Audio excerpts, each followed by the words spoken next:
La cronobiología del sueño.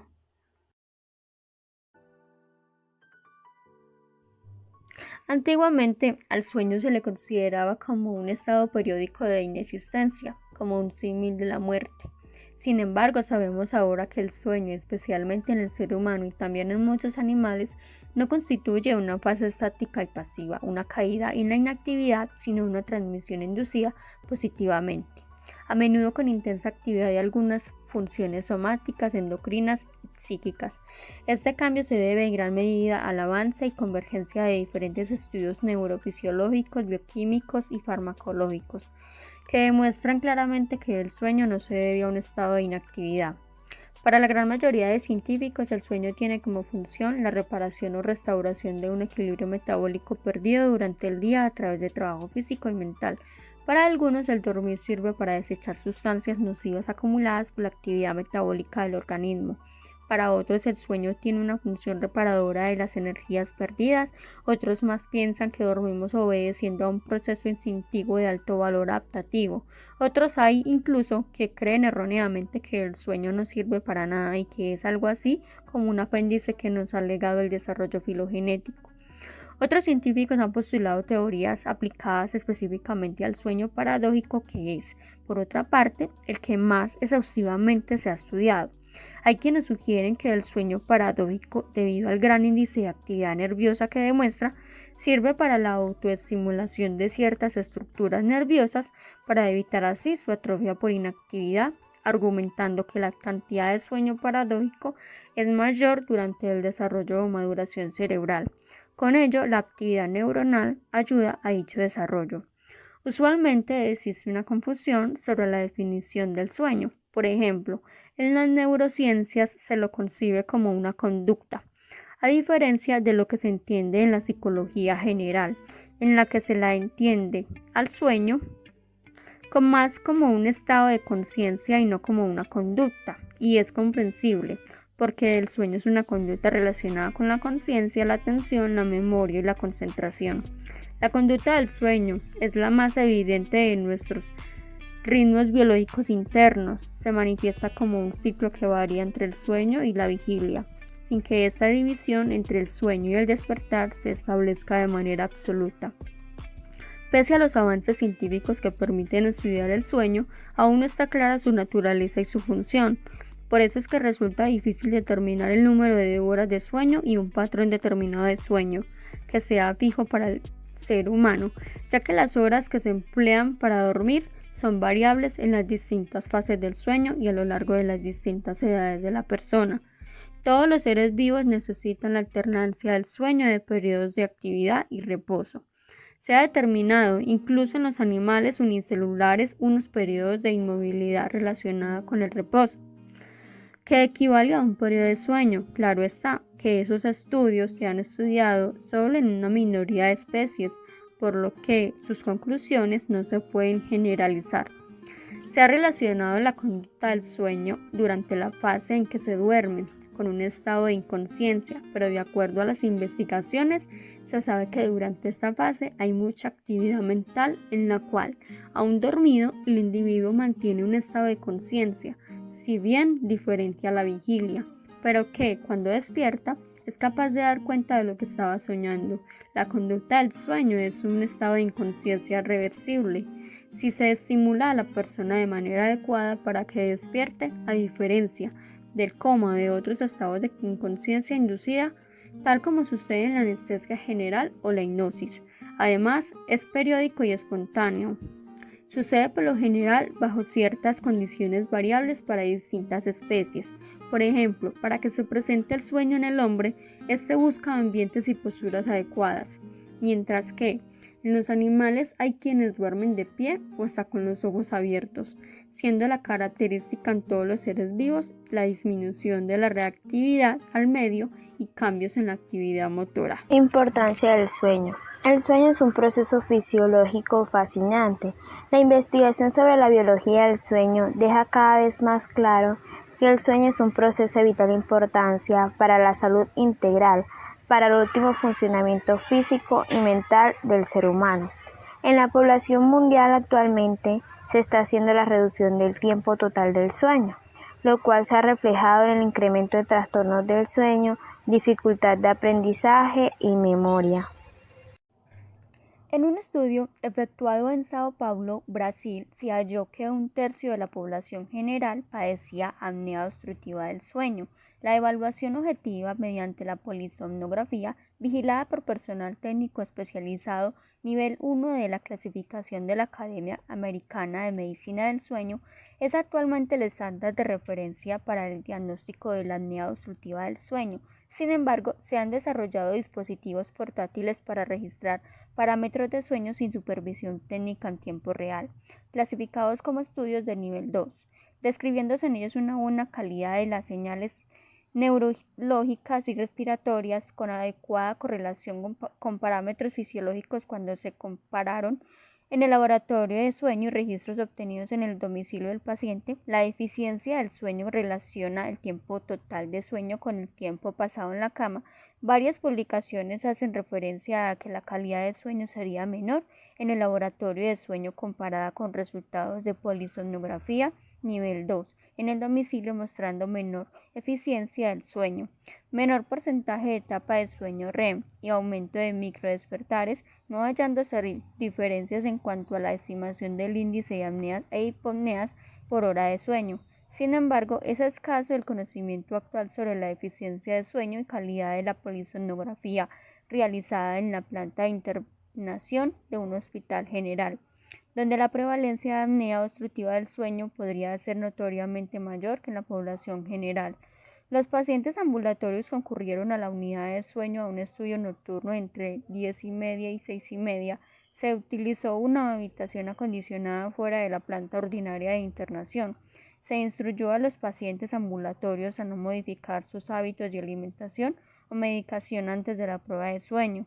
Los hospitalizados fueron seleccionados por sospecha de apnea obstructiva del sueño para una polisomnografía, sin vigilancia técnica continua en la planta de internación con una agenda similar. Los investigadores del estudio no modificaron el régimen de medicación o tratamiento de los internados antes de la realización de la polisomnografía. Se registraron edad, sexo, índice de masa corporal y motivo de internación. Cabe destacar que se incluyeron 486 registros en igual número de pacientes, 156 en la habitación de la planta de internación y 330 polisomnografía en pacientes ambulatorios que concurrieron de manera programada al laboratorio de sueño. Trastornos del sueño. Recientemente hemos comenzado a conocer y entender las consecuencias que una mala calidad del sueño puede tener sobre la salud a mediano y largo plazo. Hay más de 100 trastornos diferentes del sueño y de vigilia, por lo tanto hemos seleccionado los 4 más importantes o más comunes. El primero sería el insomnio. El insomnio es la dificultad para iniciar o mantener el sueño por las mañanas. Se despierta más temprano de lo habitual, teniendo en cuenta que no dormir bien nos afecta al estado de ánimo y nos produce mal humor y decaimiento. Como segundo tenemos el apnea del sueño. Es un trastorno del sueño que se produce por interrupciones repentinas de la respiración durante la noche que dan lugar a ronquidos muy ruidosos. La respiración puede tenerse aproximadamente 10 segundos de tiempo, lo cual produce un intento desesperado por respirar, lo cual genera cansancio y fuertes dolores de cabeza. Es más frecuente en personas con obesidad y edad avanzada. Como tercero tenemos la hipersomnia. Es un trastorno poco frecuente del sueño que causa somnolencia excesiva durante el día, incluso después de una buena noche de sueño. También puede causar dificultades para dormirse por las noches, lo cual es potencialmente peligrosa. La necesidad de dormir puede aparecer en cualquier momento, incluso cuando conduces un automóvil o trabajas. Como cuarto y último tenemos la narcolepsia. No se conoce con exactitud las causas de la narcolepsia. Puede estar relacionado con factores genéticos y actividad anormal en el cerebro, lo cual causa episodios repentinos del sueño, puede producir alucinaciones y la pérdida repentina del tono muscular. Existen evidencias científicas de unas exposiciones a la luz en los seres humanos superior a 180 lux afectan el ritmo circadiano, pero las intensidades menores pueden provocar la supresión o disminución de las concentraciones de melatonina.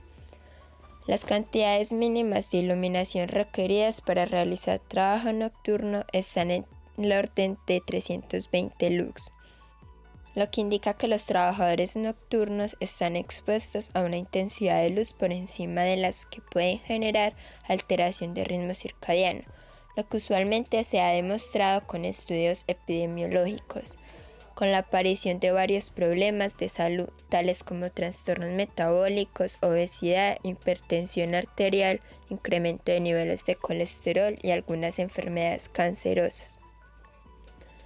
En un estudio transversal realizado en 108 mujeres de edad adulta en la ciudad de Valencia, en Venezuela se evaluaron variables sociodemográficas, clínicas y estilos de vida. En la duración del sueño ponderada en sueño corto menor de 7 horas y sueño largo mayor a 9 horas, y fenotipo circadiano. La duración corta del sueño tuvo asociación con obesidad de gamma-glutamil, transferasa y ácido úrico, mientras que la duración larga del sueño asoció con incremento de las transaminasas y también incremento de la glicemia.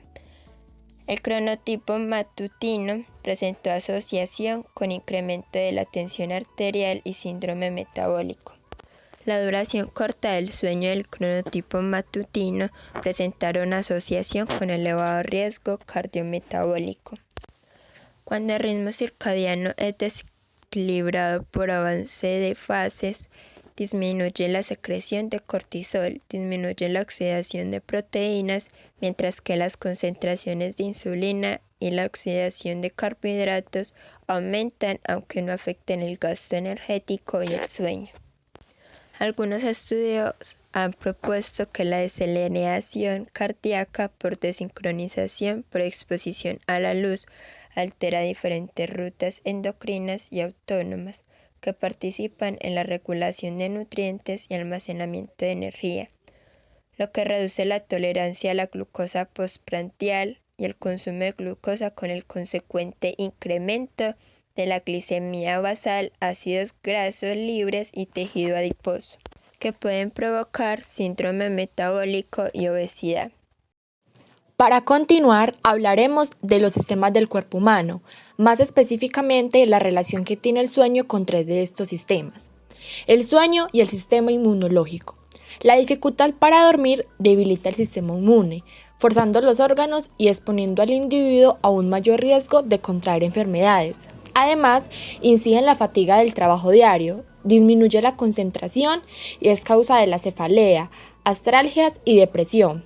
Se comprobó que la deprivación total de sueño por un periodo de 20 días producía la muerte en ratas. Dentro de los resultados, las ratas iban perdiendo y cambiando el color de su pelaje. Se presentaron lesiones en la piel de la cola y las patas, así como una afectación en la alimentación. En la actualidad se han incrementado los estudios respecto al sueño y su relación con el sistema inmunológico. Algunos de ellos han encontrado una relación entre el sueño y la respuesta de los anticuerpos a la hepatitis A, cuando el sueño se encuentra alterado. Una de las investigaciones realizadas en seres humanos evidenció que dormir durante la noche después de haber recibido vacunas experimentales con hepatitis A produce un fuerte y persistente aumento en el número de antígenos específicos de las células TH, así como de anticuerpos. Juntos, estos hallazgos respaldan la idea de que el sueño de onda lenta obstruye la formación de recuerdos biológicos a largo plazo y, en consecuencia, a respuestas adaptativas, conductuales e inmunológicas. En la actualidad, se ha encontrado evidencias de que el sueño sirve para la recuperación del metabolismo y de la homeostasis del organismo para descansar. Por otro lado, se ha especulado que el sueño sirve para reasignar recursos energéticos de funciones relacionadas con la vigilia y los procesos que facilitan y promueven la respuesta inmune a los desafíos infecciosos.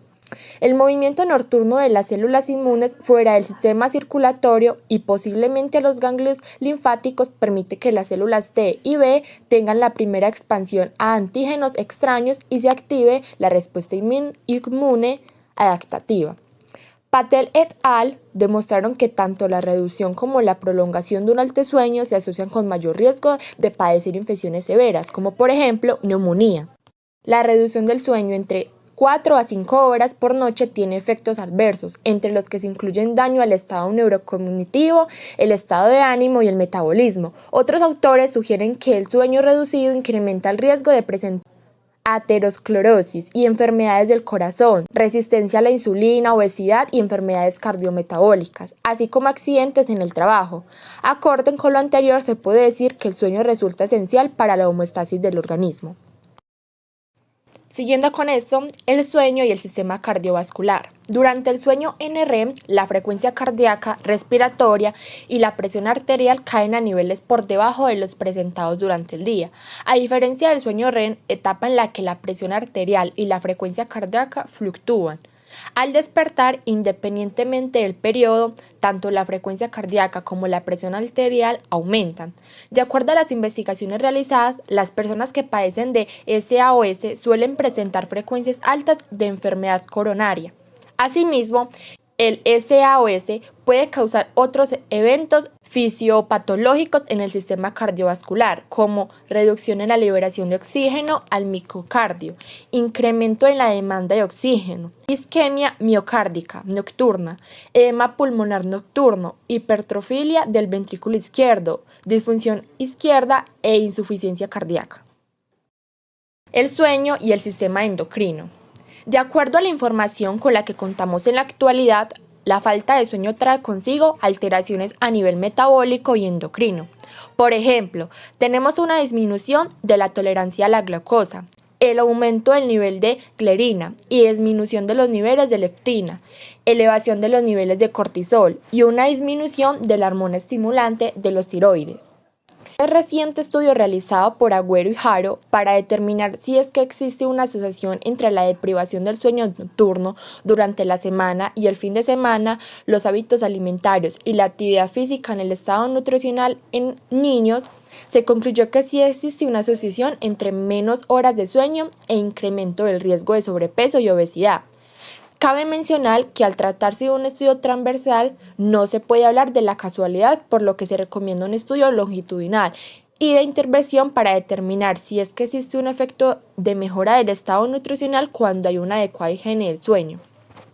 La hormona del crecimiento se secreta en la primera hora del sueño en la fase NREM. Además, los niveles más altos de secreción de la prolactina se observan durante el sueño REM y la hormona tiroidea se secreta al final del día. Respecto a la secreción de las hormonas ACTH, del cortisol y de la adrenalina se producen al final del sueño, preparando el organismo para la vigilia. Con respecto a la hormona del crecimiento, el aumento de esta durante el sueño lento apoyaría la hipótesis de que el sueño también cumpliría con la función restauradora, aunque cabe señalar que en especies como los monos y los perros no se ha podido corroborar esta correlación. Ahora bien, hablaremos de la relación del sueño y la memoria y el aprendizaje. El sueño y la memoria son claramente procesos importantes en la adaptación, supervivencia y desarrollo de la mayor parte de los seres vivos que conforman el planeta. Ambos procesos, como funciones inherentes y los organismos, tienen una estrecha relación que ha sido materia de intriga para varios científicos en los últimos años. Los mamíferos, incluyendo al ser humano, tienen la capacidad de adquirir, retener y procesar información con el fin de enfrentar los diferentes eventos que ocurren día con día. El sueño, como un estado que permite la homeostasis del individuo, es bien conocido que es fundamental para la supervivencia. Experimentos relacionados con la privación del sueño han indicado la disfuncionalidad en actividades motoras y cognitivas. Incluso la falta de este por un tiempo prolongado puede guiar a la muerte. Diversas observaciones e investigaciones indican el sueño como un estado fundamental en la optimización de la memoria. Consolidación de la memoria durante el sueño. La hipótesis de que el sueño favorece la memoria ha estado presente ya por mucho tiempo. Investigaciones recientes han han provisto de información acerca de los mecanismos mediante los cuales el sueño favorece el proceso de consolidación. Asumimos que, así como el organismo en vigilia tiene la capacidad para el procesamiento de estímulos externos que involucra la adquisición de información, el cerebro en estado de sueño provee las condiciones óptimas para procesos de consolidación que integran la información adquirida en el almacenamiento de largo plazo. El sueño como un estado en donde se ha reducido el procesamiento de la entrada de información representa una ventana temporal para la consolidación. Otro elemento que ha sido contemplado, el sistema de consolidación activo, implica que la consolidación de la memoria durante el sueño es selectiva.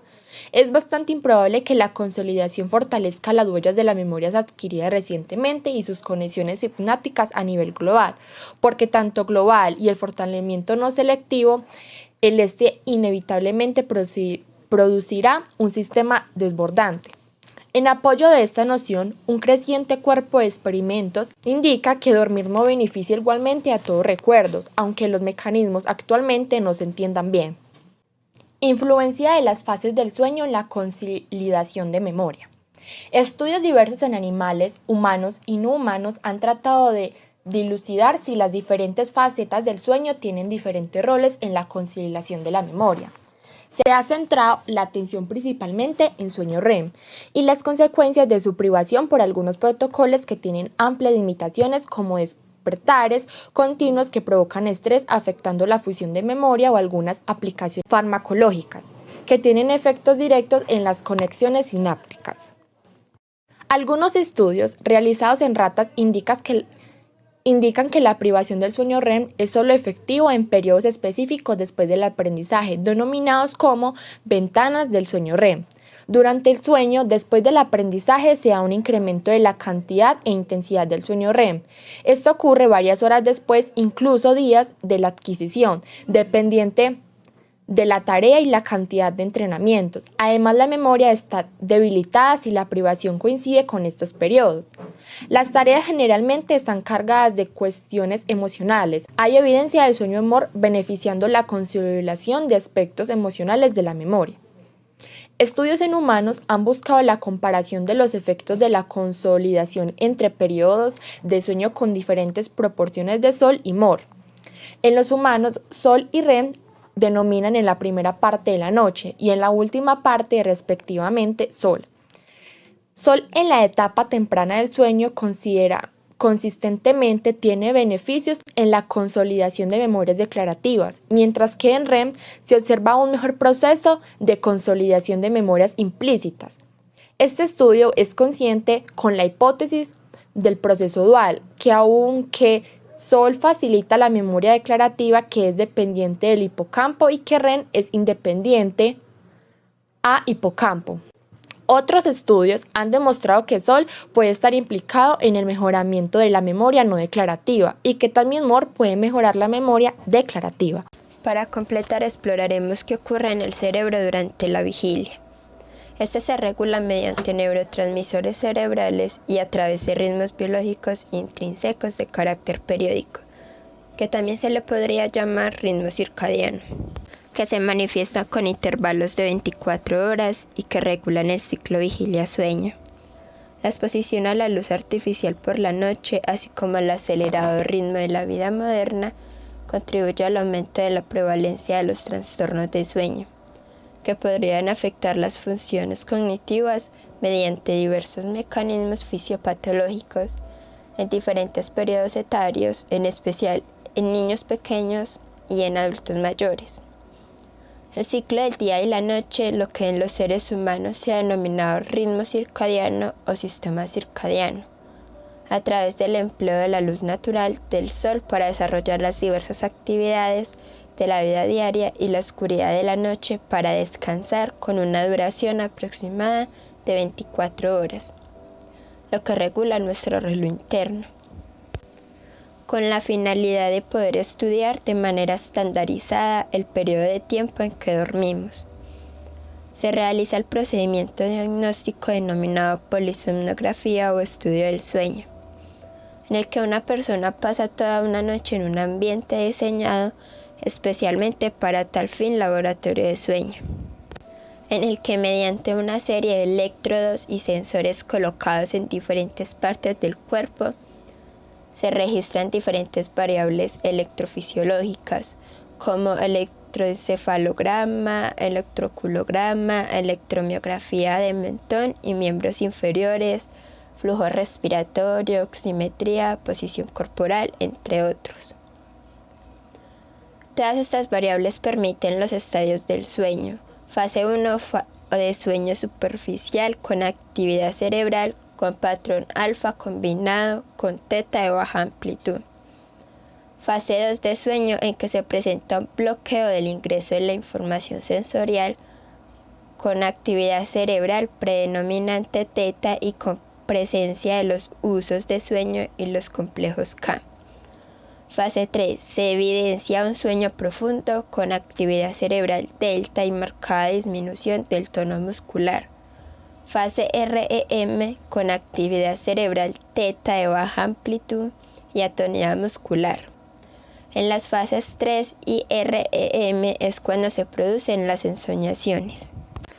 Terminando el tema de qué ocurre en el cerebro durante la vigilia, también les explicaremos cómo se caracterizan los estados del sueño, vigilia y cómo se clasifica el sueño. Los estados de sueño y vigilia se caracterizan por cambios específicos en la actividad neural, patrones electrofisiológicos y eventos moleculares que ocurren a nivel sináptico y del núcleo neural. Estos cambios soportan los procesos de consolidación de la información en el hipocampo y en los circuitos corticales.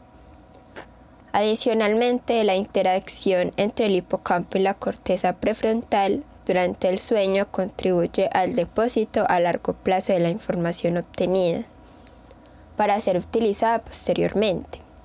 El sueño se clasifica electrofisiológicamente en dos estados: sueño de movimientos oculares rápidos y sueño sin movimientos oculares rápidos.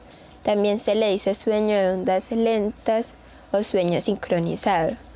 El sueño sin movimientos oculares rápidos contribuye especialmente a la homeostasis sináptica global en las redes neocorticales al promover la reducción o limpieza de las conexiones redundantes o inútiles que se potenciaron durante la vigilia anterior.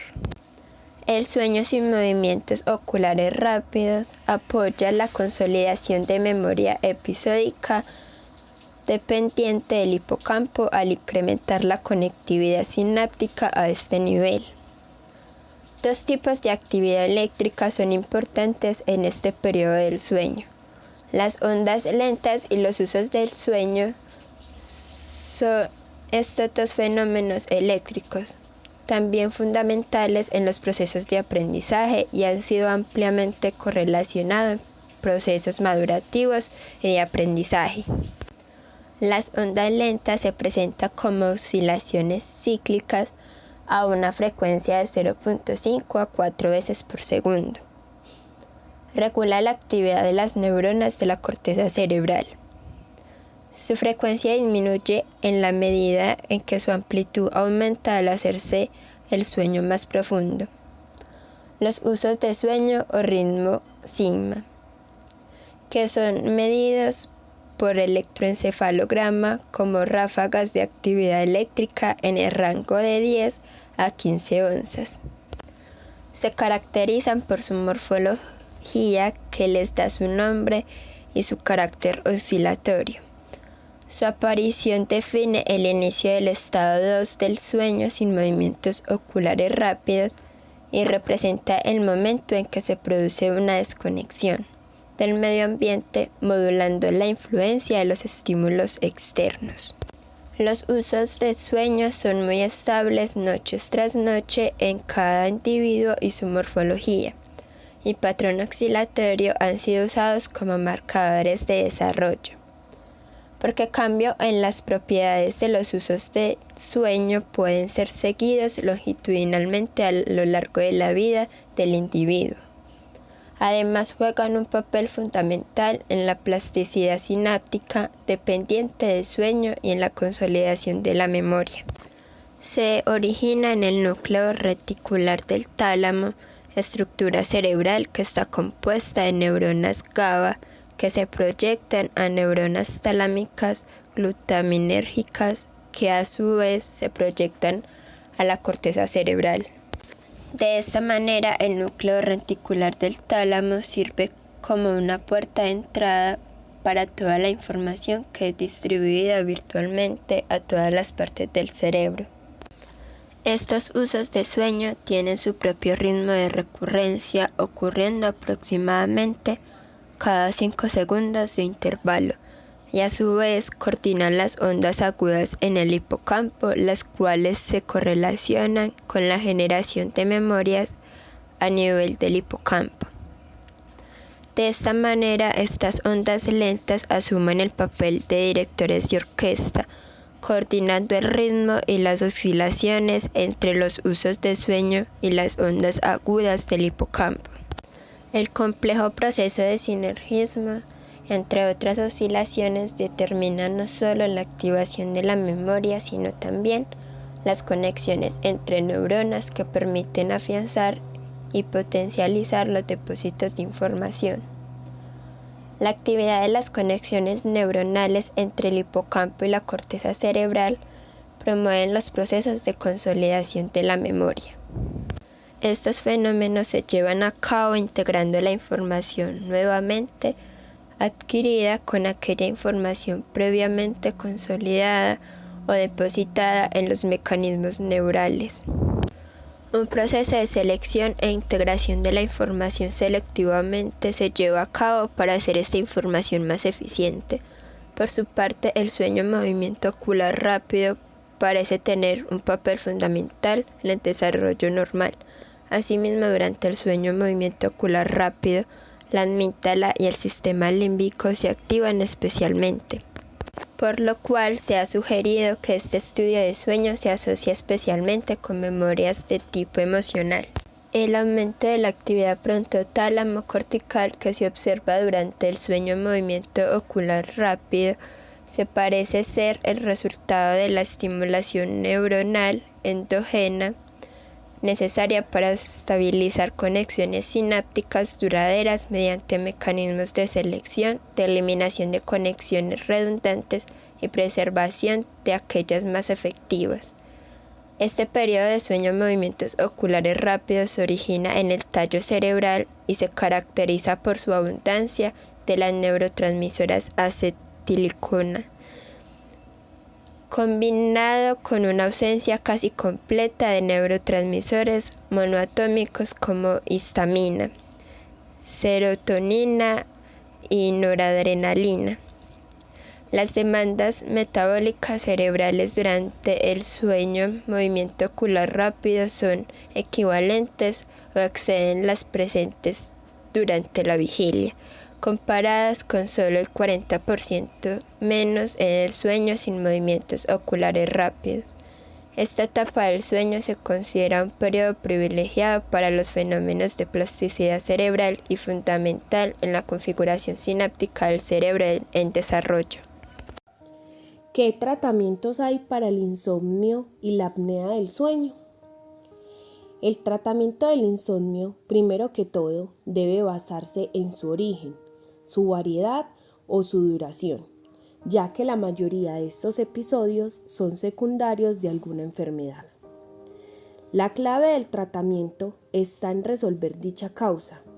Al tiempo que ésta se vaya resolviendo, se puede ir mejorando el sueño con medidas psicológicas o farmacológicas. El tratamiento no farmacológico tiene algunas ventajas con respecto al farmacológico. Tiende a ser más económico, se presentan menos efectos secundarios y el paciente es quien protagoniza su mejoría a largo plazo. Se dice que los mejores resultados han sido gracias a las medidas psicológicas y farmacológicas. Como ejemplo, para estos tratamientos no farmacológicos, también llamados medidas de higiene del sueño, está evitar largas siestas al día, realizar ejercicio físico, practicar ejercicios de relajación antes de ir a la cama, despertarse y dormir todos los días a la misma hora, entre otros.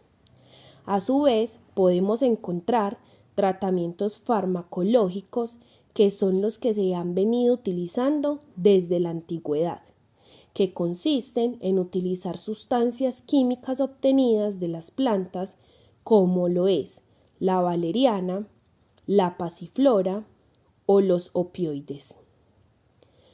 Podemos encontrar también durante estos fármacos los barbitúricos, que hasta hace unas décadas fueron los fármacos más usados que actúan como sedantes del sistema nervioso central y producen un alto esquema de efectos, ya sea una sedación suave o una anestesia total. Se han dejado de utilizar y ya es un fármaco contraindicado, ya que las personas se volvían dependientes de él y llegaban al punto de suicidio por sobredosis. Por otro lado, podemos hablar sobre las benzodiazepinas, que también son medicamentos con efectos sedantes, hipnóticos, ansiolíticos, amnésicos y miorrelajantes. Estos alteran la estructura del sueño, disminuyendo el sueño REM. Estos producen como efectos secundarios el insomnio rebote, la amnesia anterograda, entorpecimiento psicomotor y efectos negativos sobre la respiración. Ahora vamos a hablar sobre los tratamientos para la apnea, también conocida como SAHS. La idea de estos es conseguir el control de los síntomas, principalmente la somnolencia, y también minimizar el riesgo de accidentabilidad y cardiovascular. Los pacientes diagnosticados por apnea deben de ser tratados médicamente, para así poder tener sus debidos tratamientos, de los cuales iremos hablando. Las medidas higiénicas del sueño, ya habladas anteriormente, deben de tenerse en cuenta para la apnea, ya que sirven para poder evitar dicha enfermedad, que consiste en tener una somnolencia excesiva. También se puede tener una dieta balanceada, ya que la obesidad es una sintomatología de la apnea. Además, podemos hablar sobre otros tratamientos conservadores, como el tratamiento de la obstrucción nasal, ya que este es un factor que puede empeorar la apnea. Y esos tratamientos con corticoides pueden ayudar a mejorarla. Uno de los tratamientos nasales más eficientes es el CPAP, presión positiva continua en la vía respiratoria, ya que este es el encargado de brindarle una mejor calidad de vida a un paciente diagnosticado con SAHS, apnea del sueño, ayudando a corregir los fenómenos obstructivos, el ronquido, las saturaciones y la capacidad de atención, entre otros.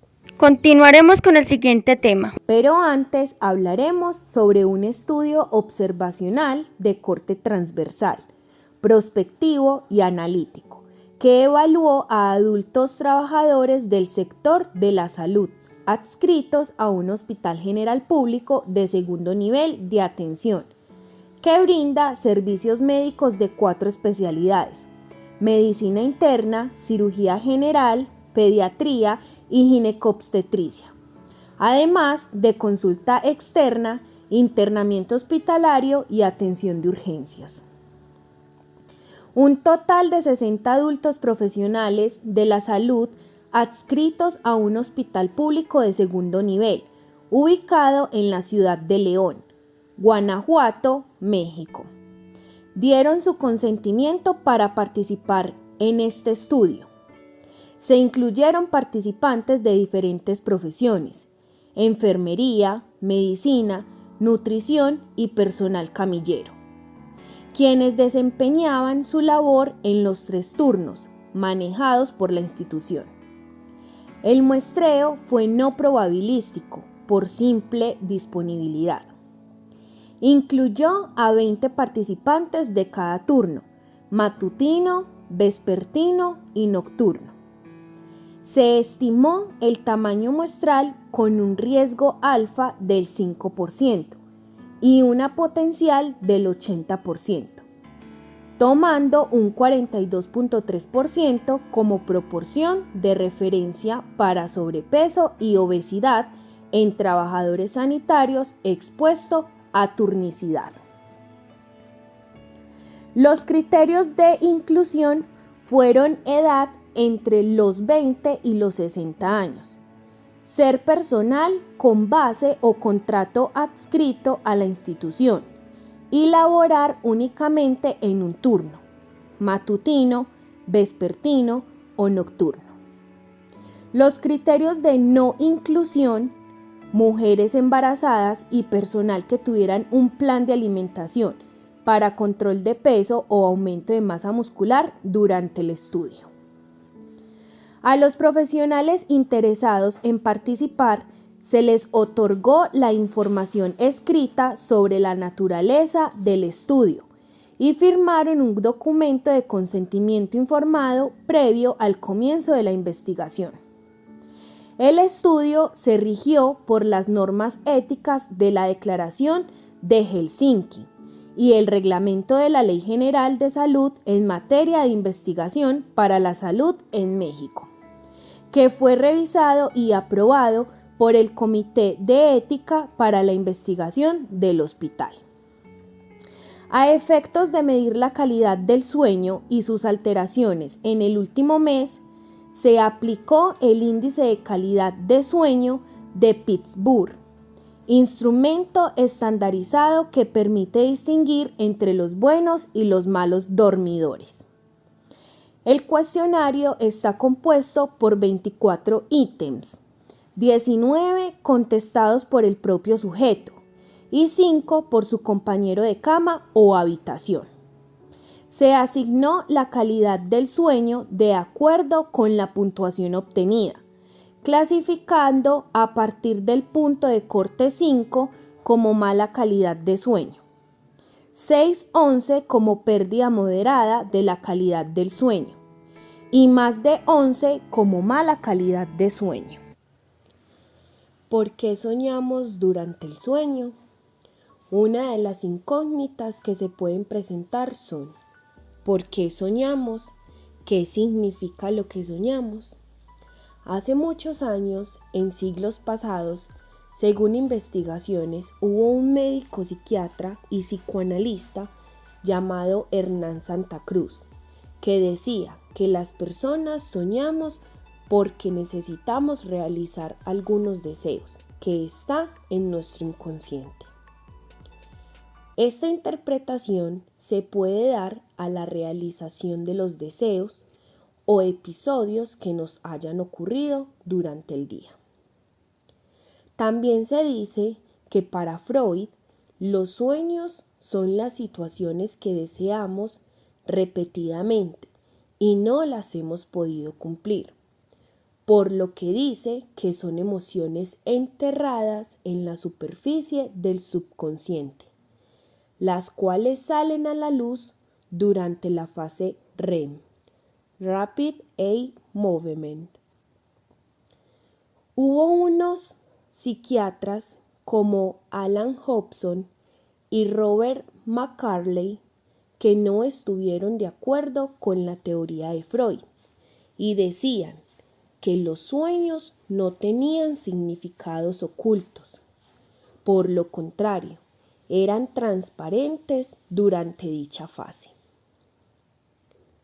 Soñar es un mecanismo de defensa para simular situaciones que puedan ocurrir, como por ejemplo las situaciones de peligro o amenaza. Cuando las personas duermen, el 20% de este periodo la pasan soñando. Debido a esto, presentamos episodios involuntarios los cuales van acompañados de vivencias emocionales. Desde la antigüedad, los sueños eran interpretados y considerados mágicos y místicos. Antiguamente, los brujos y chamanes usaban sus capacidades para predecir la suerte, la fortuna y la comunicación con los dioses de dichas épocas, o para conectar con los antepasados. A finales del siglo XVIII e inicios del siglo XIX, los sueños fueron tomados por adivinos, quienes los utilizaban para definir la suerte de las personas, y como este método funcionó, decidieron crear un libro, el cual, por medio de símbolos esotéricos, se podían interpretar dichos sueños. En el 1953, Dement y Kleitman, en sus estudios sobre el sueño MOR, descubrieron que, según la rapidez del movimiento ocular, se podía definir la intensidad de lo que se estaba soñando. Como ejemplo tenemos sueños angustiantes, contenidos emocionales o historias elaboradas. En 1895, Freud tuvo un sueño que fue interpretado por él mismo, el cual sirvió para realizar su primer estudio sobre la teoría de la satisfacción de los deseos, que fue el paso que lo llevó a crear una tesis sobre la interpretación de los sueños. Como conclusión, podemos decir que hay muchas teorías sobre el por qué soñamos, pero ninguna es totalmente concreta, ya que muchos sueños pueden ser colectivos, pero no siempre tienen el mismo significado.